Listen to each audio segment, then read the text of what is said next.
प्रसादं सत्यदेवस्य त्याक्त्वा दुःखमुवाप्सा एकदासावनं गत्वा हत्वा बहुविधानि पशून्। अब यहाँ पर ऋषियों ने पूछा कि महाराज, एक अबला ने, स्त्री ने अज्ञानता पूर्वक प्रसाद नहीं खाया तो भगवान नाराज हो गए, आपने बताया।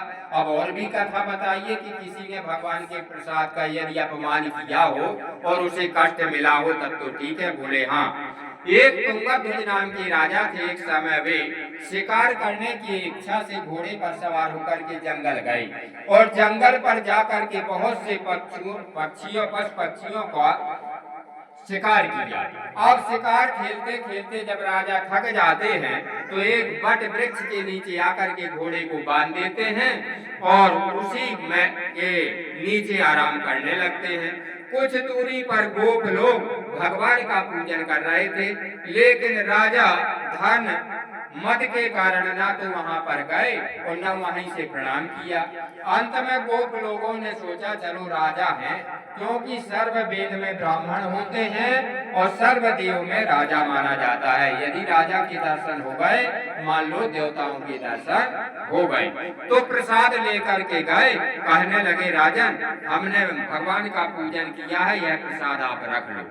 तो राजा ने इशारा करके बता दिया कि वहां पर रख दो, और राजा ने उस प्रसाद की तरफ देखा तक नहीं और घोड़े पर सवार होकर के अपने अंतःपुर को प्रवेश किया।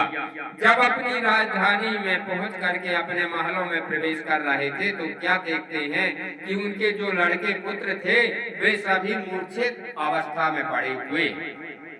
तब अपने गुरु नारायण भगवान के पास जाते हैं और अपना जो सुख दुख होता है वह उनके सामने प्रकट करते हैं।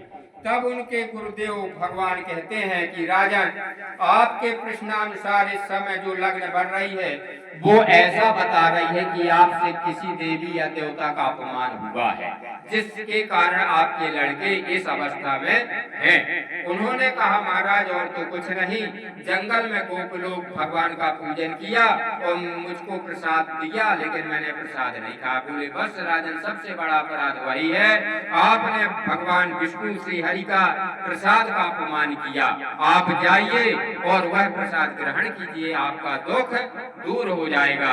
राजन उसी समय उसी घोड़े पर सवार होकर के आता है। तब तक गोप लोग तो वहां नहीं थे, लेकिन उनकी जूठी जो वहां पर पत्तल पड़ी हुई थी, उन पत्तलों में से प्रसाद एकत्रित करते हैं और उन प्रसाद को खाते हैं और पुनः गोप लोगों को बुला करके उनके साथ में बैठ करके भगवान नारायण का पूजन करते हैं, सत्यनारायण की कथा सुनते हैं। तब उनको कष्ट से मुक्ति प्राप्त होती है।